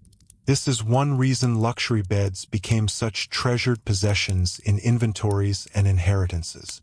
They were expensive, certainly, but they were also symbolic capital. A great bed might travel with a noble household from one residence to another because it represented continuity. To sleep in the same grand bed was to sleep inside visible legitimacy. Fabric, wood, and feathers became part of the performance of being the rightful center of the household. And yet, for all the grandeur, the same stubborn truths remained. The body still sweated. The room could still be cold. Childbirth still carried danger. Fever still ignored embroidery. A magnificent bed softened discomfort, but it could not remove mortality. In fact, luxury sometimes made vulnerability more visible. The contrast between rich surroundings and physical weakness could feel almost theatrical. There is a quiet irony here. The most powerful bed in the kingdom still had to answer the same human questions as the humblest straw pallet. Is it warm enough? Can the sick person breathe? Who will sit through the night? Who will inherit what happens next? Power changed the furnishings, not the basic structure of dependence. This becomes especially vivid when we think about queens and noblewomen. Their beds were central not only to comfort and status, but to reproductive politics. Pregnancy, childbirth, recovery, and the pressure to produce heirs made the bed both intimate and heavily scrutinized. A queen's chamber could be one of the most politically charged rooms in the realm, not because of speeches made there, but because of the possibility of birth. The preparations for noble childbirth reflected this seriousness. Rooms were arranged carefully. Women attendants gathered. Textiles were prepared. Warmth was managed. Privacy was protected, but observation still mattered. The event was domestic, physical, and political at once. A successful birth could stabilize a dynasty. A failed one could open years of uncertainty. Even the objects within the chamber carried symbolic meaning. Rich fabrics signaled order and prosperity. Religious items suggested protection and legitimacy. The bed itself stood as a promise that the household continued. This is why descriptions of great beds can sound almost architectural. They were not merely furniture but environments of meaning. At the same time, servants remained essential to maintaining that illusion of effortless comfort. Sheets did not clean themselves. Feather beds needed turning. Fires needed tending. Chamber pots needed removing. Curtains gathered dust. Warmth required labor. The grandeur of elite sleep rested on invisible hands, and those hands often belonged to people sleeping in far colder, narrower spaces nearby. This contrast reveals something fundamental about medieval domestic life. Comfort was rarely solitary. One person's soft landing often depended on another person's hard floor. A lord's warm chamber existed because servants rose early, carried fuel, and endured discomfort elsewhere. The bed, once again, exposed hierarchy more honestly than ceremony did. And sometimes hierarchy itself entered the bed in surprisingly literal ways. Trusted servants, attendants, or children might sleep in adjoining spaces or within the same chamber, not because boundaries were unclear, but because service and protection demanded closeness. The powerful were rarely alone. Privacy and surveillance lived together. Even diplomatic hospitality could turn the bed into a statement of international importance. Housing a visiting noble or foreign dignitary meant offering not just shelter, but a sleeping arrangement appropriate to their rank. The right bed signaled respect. The wrong one could insult. Bedding became diplomacy with blankets. There is something almost wonderfully human about this. Wars, marriages, treaties, and rivalries could all pass through the practical question of where someone slept. Behind great political movements sat very ordinary concerns. Was the room warm? Were the sheets clean? Did the guest feel honored or humiliated? History often moves through surprisingly domestic doors. At the lower noble levels, similar principles remained. Gentry households used the best bed as a marker of household success. To possess a well-furnished chamber suggested stability and good management. Visitors noticed. Marriages were judged partly through such domestic evidence. A prosperous household should look capable of offering comfort. And because furniture lasted, the great bed could outlive generations of owners. It witnessed shifting alliances, second marriages, stepchildren, widows, inheritances, and the slow change of family fortunes. A carved bedstead might remain while titles rose or fell around it. This gave it a peculiar authority. It was a witness as much as an object. That sense of witnessing mattered emotionally too. Beds gathered stories. People remembered where a father died, where a child was born, where a marriage began badly or happily. where an illness ended. The physical object held memory in ways difficult to separate from superstition or sentiment. A room could feel changed because of what had happened in the bed inside it. This helps explain why some beds were moved carefully and others were left untouched for long periods after death. They were not neutral surfaces. They carried presence. Medieval people, like people now, understood that furniture can become emotional geography. There is also the matter of display versus actual use. Some of the grandest ceremonial beds were as much for presentation as for ordinary nightly sleep. A ruler might possess multiple sleeping spaces, with one serving heavily symbolic functions. Appearance mattered. Visitors needed to see authority arranged correctly. Comfort and representation were not always the same project. This creates one of the most useful reversals in the whole topic. The more magnificent the bed, the less it may tell us about sleep and the more it tells us about power. A poor person's rough pallet reveals bodily reality directly. A king's grand bed reveals how desperately authority wanted to shape that reality into something controlled and magnificent. And yet, once the candles were lowered and the chamber quieted, both still returned to the same vulnerable act, closing the eyes and hoping for rest. Cold, dreams, illness, age, and fear respected no rank perfectly. That tension between image and reality is perhaps the true heart of the medieval bed. The carved frame promised order. The curtains promised privacy. The linen promised dignity. But underneath all of it remained the body. Tired, imperfect, mortal, and deeply aware of whether the mattress beneath it was warm, dry, and still holding together. Which brings us back, in a way, to the simplest question of all. What did people themselves complain about most?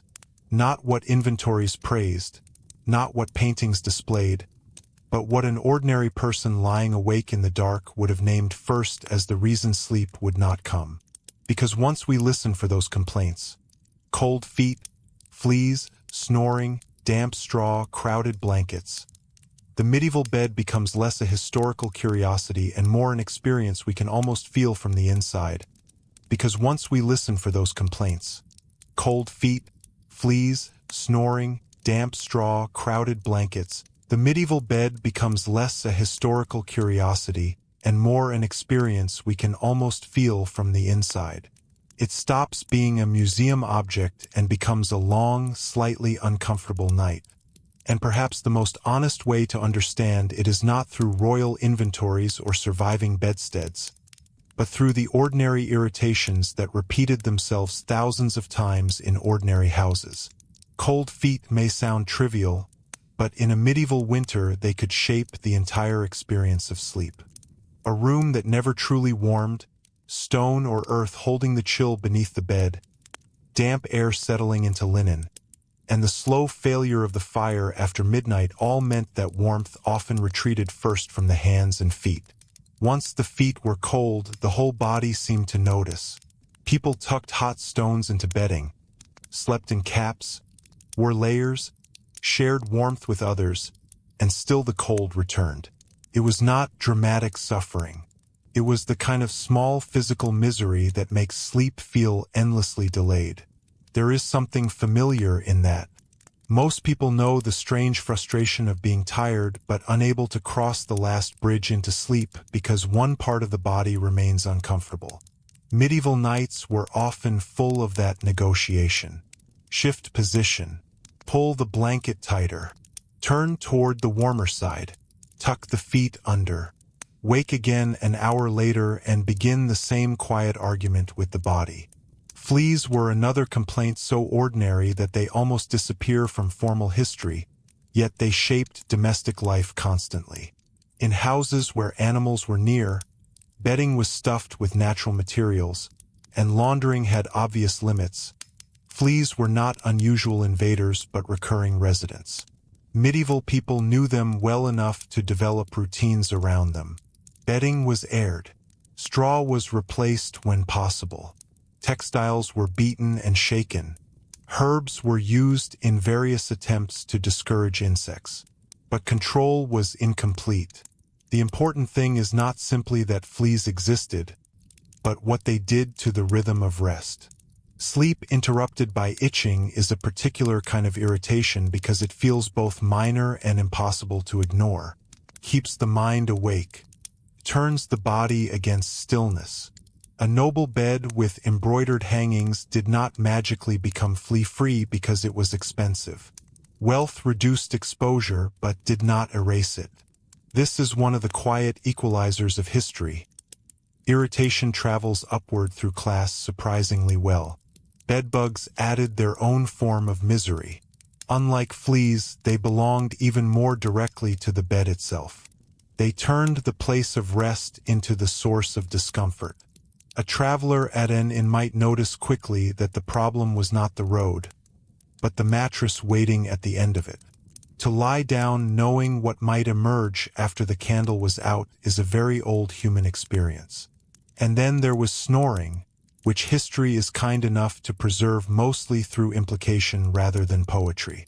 Shared beds meant shared breathing, shared coughing, shared tossing, and shared habits impossible to escape politely. A spouse, sibling, servant, guest, or stranger at an inn could transform a merely hard bed into a sleepless one through sound alone. There is no historical glamour in this at all. It is simply proof that domestic frustration is timeless. Crowded blankets created another nightly politics. In a shared bed, warmth and cloth had to be negotiated. One restless sleeper could quietly ruin the night for everyone else. Someone turned, the blanket shifted, cold entered, and sleep broke. Married life, sibling life, guest life. Much of it passed through these tiny, repetitive battles too small for formal records and too real to forget. This is where the medieval bed becomes emotionally recognizable. We can imagine the whispered irritation, the resigned silence, the decision not to wake the other person, the moment of pulling the blanket back inch by inch. Historical distance disappears quickly when discomfort is domestic enough. Damp straw was worse because it carried both discomfort and smell. Straw mattresses worked best when fresh enough to remain springy and dry. Old straw flattened, broke down, and held moisture. A damp mattress did not simply feel unpleasant. It changed the whole atmosphere of the room. Smelled sour. It made sheets feel colder. It reminded the sleeper that the house itself was porous to weather. In rainy seasons or poorly ventilated homes, this could be difficult to avoid. Medieval people understood airing out bedding for good reason. Sunlight, dryness, and fresh air were practical allies long before they became health slogans. But weather does not always cooperate. A wet week could make the bed feel like part of the storm rather than protection from it. Lice belong to this world too, though often more through clothing and close domestic life than the mattress alone. Still, once present, they blurred every boundary between body, bed, and household. Sleep and hygiene were not separate categories. They were the same environment. To climb into bed was to bring the day's labor, dust, sweat, and exposure with you. This is why linen mattered so much. Clean sheets were not luxury in the shallow sense. They were relief. Fresh linen against the skin meant temporary escape from the accumulated texture of ordinary life. A household that could maintain that comfort regularly possessed something genuinely valuable. The praise of fine sheets in household accounts makes much more sense once we imagine the alternative. Noise from outside also mattered more than modern people sometimes assume. Medieval towns were not silent museum villages.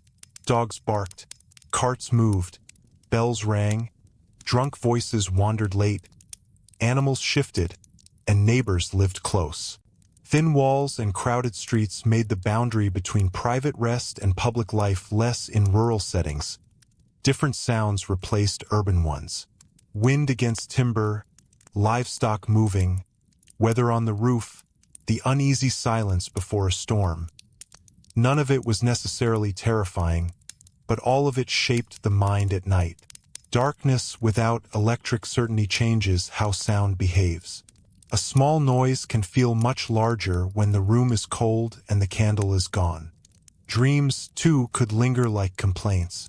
A disturbing dream might follow someone into morning conversation because it was not dismissed as meaningless. Sleep had interpretive weight. To wake uneasy was not always just a matter of poor rest. It could feel like a warning, a reflection of conscience, or an unsettling sign. The bed did not always separate reason from imagination neatly. Even the smell of another person could matter more than politeness allows us to admit. Shared sleeping spaces meant shared breath, sweat, illness, and seasonal discomfort. In winter, when washing could be harder and layers heavier, the sleeping room became a dense human environment. Again, this was normal, but normality does not erase sensation. People noticed. Travel writing and later household commentary often preserve these complaints indirectly because they were the details that stuck. A guest might forgive poor food sooner than a terrible bed. A merchant could tolerate bad weather and still write sharply about lice in an mattress. Sleep determined mood, and mood shaped memory. History remembers beds because the body insists on remembering them. There is also the peculiar discomfort of unfamiliar beds.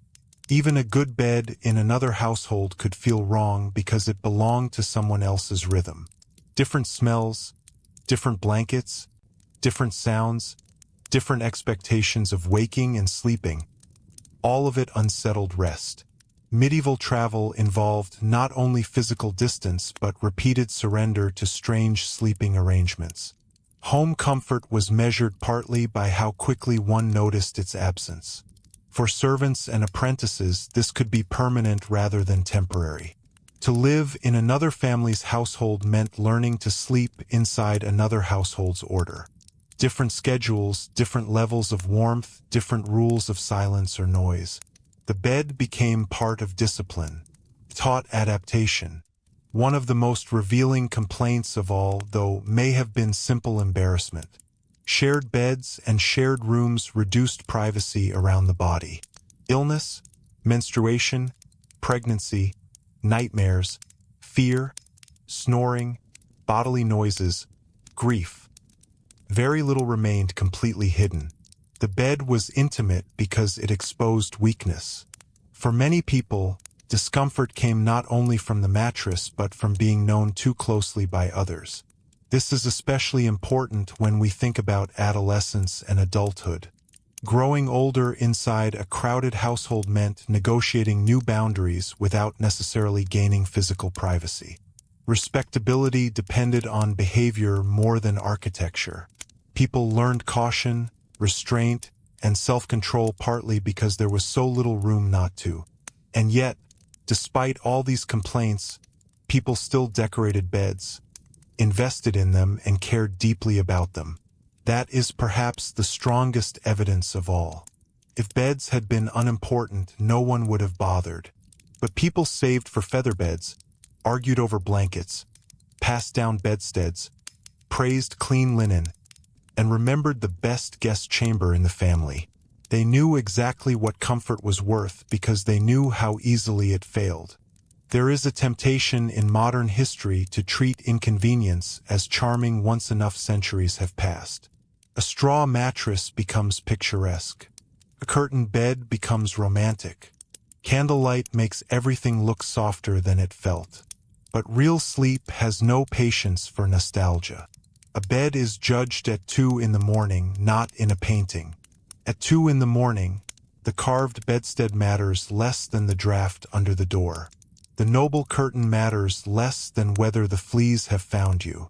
The inherited featherbed matters less than the fact that your husband is snoring, your child is feverish, and the fire is dying. This is where historical empathy becomes clearest. Comfort is always tested in the ordinary. And perhaps that is why the medieval bed remains such a powerful subject. It reaches across class and across centuries. Everyone has known a bad night. Everyone understands the strange importance of sheets, warmth, silence, and the hope that tonight will be better than last night. The materials change. The body does not. If we wanted a final simple answer to the original question, were medieval beds really more uncomfortable than we think? The honest answer would be yes, but not only because they were harder or rougher.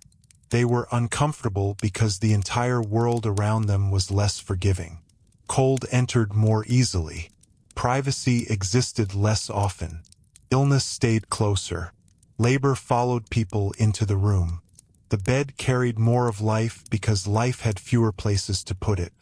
And once that becomes clear, even the smallest domestic detail begins to look different. A blanket is no longer just a blanket. A bed curtain is no longer decoration. A pillow is no longer trivial. Each one is part of a long human effort to make the night survivable. And that effort did not end with sleep itself, because morning in a medieval household brought its own rituals of repair. Airing sheets, beating mattresses, checking straw, chasing vermin, restoring order. Small acts that reveal just how much work it took to keep a bed from becoming even worse the next night. Small acts that reveal just how much work it took to keep a bed from becoming even worse the next night. This is perhaps the least romantic part of the story, and also one of the most revealing. Medieval comfort was not something purchased once and then quietly enjoyed. It had to be defended every day. A bed, left alone, moved steadily toward discomfort. Straw flattened, feathers shifted, linens absorbed sweat and smoke. Insects returned, damp crept in, ropes loosened, and dust settled into every fold of fabric. Sleep required maintenance. Morning, then, was often a kind of reset. Bedding was not simply abandoned as people rushed into the day. Sheets were pulled straight, blankets shaken, mattresses lifted or aired when possible, and curtains opened to let in light and air. In households where the sleeping space doubled as the main living area, this was not optional. The room had to become useful again. Beds retreated so life could continue. This practical visibility is easy to underestimate. In a modern private bedroom, disorder can be hidden behind a closed door. In many medieval homes, the condition of the bed was part of the visible condition of the household itself. A neglected bed suggested broader neglect. A well-kept one signaled discipline, competence, and respectability. Domestic order was social evidence. Airing bedding mattered especially because of damp. Fresh air and sunlight were among the simplest available tools against smell, moisture, and infestation. Feather beds were turned. Straw pallets were lifted. Blankets were hung. Linen was exposed whenever weather allowed. These acts sound ordinary because they are ordinary, but they were also essential technology. Before chemical treatments and central heating, the sun itself was part of household management. Weather, however, was an unreliable partner. A dry, bright day made maintenance easier. A long, wet season made everything harder. Bedding that could not be properly aired slowly became an enemy. Damp straw turned sour. Wool held moisture. Curtains trapped stale smells. The house itself seemed to exhale discomfort back into the bed. In those moments, domestic labor became less about improvement and more about holding decline at bay. This helps explain why straw, though often mocked in modern imagination, remained such a practical choice. Could be replaced. A feather mattress was valuable but difficult to renew quickly. Straw could be removed and restuffed with less expense, even if not with less effort. The phrase fresh straw mattered because freshness changed the body's experience immediately. A newly filled mattress felt alive compared to an old flattened one. But replacing straw was laborious and not done casually. It required access to material, time to manage it, and someone willing to handle the dusty, scratchy work. In poorer households, the ideal of frequent replacement often collided with the reality of limited resources. People lived with bedding longer than they wanted to because necessity is rarely elegant. Feather beds, for all their prestige, brought their own chores. They had to be fluffed, turned, protected from damp, and occasionally restuffed. Feathers clumped. Weight shifted. A mattress that looked luxurious could become strangely uneven over time, creating soft hollows and awkward ridges. A badly maintained featherbed could feel like sleeping on the memory of every previous sleeper. This is another small historical correction worth making. Luxury did not mean ease. It often meant more things that could go wrong.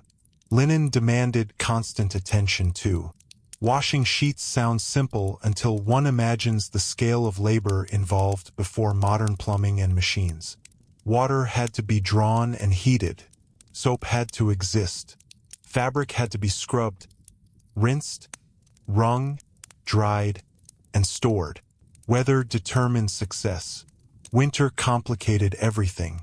Fine linen was valued partly because it could be cleaned and because clean linen felt like civilization against the roughness of ordinary life. The person doing that labor was often a woman, whether mistress of the house, servant, daughter, or some combination of all three. The maintenance of beds belonged to the wider, invisible system of domestic expertise that held medieval households together. History often praises the grand bed and forgets the hands that kept it from becoming unbearable. This labor also had moral language around it. A clean, orderly bed reflected not only practical skill but virtue. Household guides, expectations of good management, and social judgment all tied domestic order to character. A badly kept sleeping space could imply laziness, disorder, or moral failing, especially for women whose competence was often measured through domestic standards. The bed was therefore not neutral furniture. It was evidence. Hospitality sharpened that pressure. If a guest arrived unexpectedly, the quality of available bedding became an immediate test of the household. Could a decent bed be offered? Were the sheets respectable? Was the chamber warm enough? Hospitality was judged partly through the night someone spent under your roof. A family might endure private inconvenience to preserve public dignity. There is something almost intimate about this kind of social reputation. A household's honor could rest on whether the blankets smelled fresh. Vermin made the morning routine even more necessary. Fleas, lice, and bedbugs were not abstract problems solved once and forgotten. They required repeated response. Bedding was beaten. Straw was changed. Herbs and various household remedies were tried with varying confidence. Floors were swept. Clothing was checked. Success was partial and temporary. The goal was often management rather than victory. This creates a useful contrast with modern expectations. Today, many people assume cleanliness means elimination. In medieval life, cleanliness often meant constant resistance. You did not defeat discomfort permanently. You negotiated with it. The same was true of bed ropes and frames. A rope-supported bed needed tightening. Wooden joints loosened. Frames creaked and shifted. Repairs mattered because a failing structure changed the night immediately. A sagging bed was not a small annoyance when the body depended on it every evening. Furniture maintenance was bodily maintenance. Even chamber pots belonged to the morning ritual. They had to be emptied, cleaned, and reset. Again, the bed was never separate from the body's least glamorous realities. Privacy did not erase necessity. Domestic dignity included managing what the night left behind. Children learned these routines early because the bed was not a private adult object hidden from them. They helped carry bedding, shared sleeping spaces, and understood quickly that comfort required work.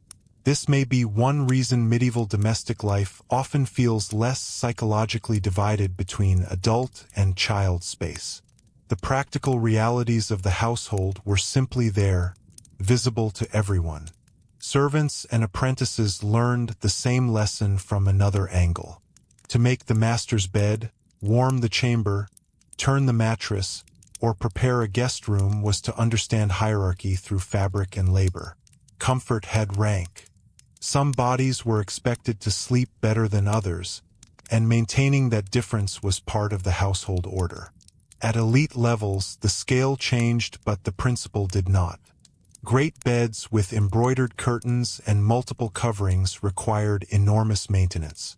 Dust gathered faster on luxury than on simplicity. Rich fabrics trapped smell just as effectively as poor ones. Feather mattresses on a grand scale were heavier, not magically easier. Servants disappeared into the background precisely because their labor was constant. This is one reason surviving inventories can be strangely moving. They list coverlets, bolsters, curtains, sheets, testers, bedsteads, blankets, featherbeds, not as decoration, but as a system of daily life. Reading them, one begins to understand that comfort was built object by object. A second blanket mattered. Proper bolster mattered. Curtain mattered. The bed was assembled dignity. Repairs also tell stories. Patched blanket suggests long winters. A mended mattress suggests thrift and necessity. A reused bedstead passed through generations suggests both durability and the refusal to waste what still served. Medieval households were materially conservative not because they lacked imagination, but because replacing large household goods was expensive and often unnecessary if repair could extend life. This gave beds a long biography. A child might sleep in a bed that had once belonged to grandparents. A marriage bed might have served a previous marriage first. Curtains could be altered, sheets rehemmed, mattresses restuffed, but the object remained. Comfort came with history attached. That continuity could be comforting or awkward depending on circumstance. The inherited bed carried memory whether wanted or not. A widow sleeping in the same frame, a second wife entering a familiar chamber, children inheriting the best bed after a parent's death. These were not just practical arrangements. Furniture held emotional pressure. Even cleanliness itself could not fully erase history. Smoke-stained fabric, wood-absorbed years of use. Feather beds settled with memory. A room kept traces. This is perhaps why the medieval bed feels so alive to us. It was not disposable. It accumulated life. Morning restoration, then, was never only about hygiene. It was about keeping the household legible and respectable. Open the curtains, air the sheets, beat the dust out, straighten the blankets, reassert order against the slow nightly return of disorder. The bed became a daily lesson in entropy, and there is something philosophically interesting in that. Sleep, which should restore the body, also disordered the bed. To rest was to create work for tomorrow. Comfort and labor were inseparable. A good night's sleep often depended on yesterday's effort and guaranteed tomorrow's chores. This may be one reason medieval people treated beds with such seriousness. They were expensive, yes, but also morally and physically central. A household could forgive rough walls more easily than it could forgive miserable sleep. Fatigue touches everything. Work, patience, prayer, marriage, illness, and judgment. A bad bed quietly damages the whole day. If someone had enough money for one major improvement to household life, better bedding could be a rational choice. Not glamorous, perhaps, but transformative. Softer stuffing, cleaner linen, an extra blanket, a proper frame off the floor. These changed daily existence more reliably than many visible luxuries. That truth still feels familiar. People may admire architecture, but they remember sleep.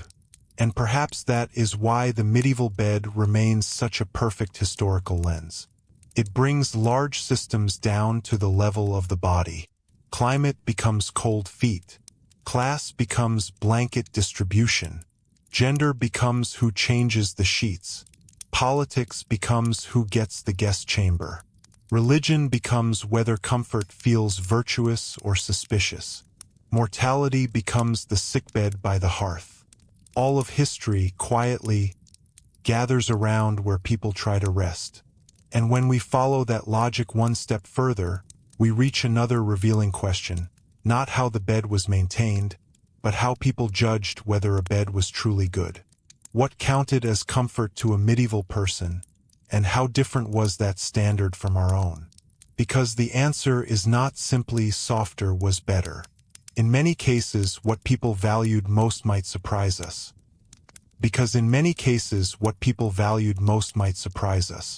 A truly good medieval bed was not always the softest one, nor the most decorative, nor even the most expensive in simple monetary terms. It was the bed that answered the real problems of life: cold, illness, exhaustion, childbirth, old age, fear, and the long ordinary fatigue of surviving another season. Comfort was measured less by luxury than by relief.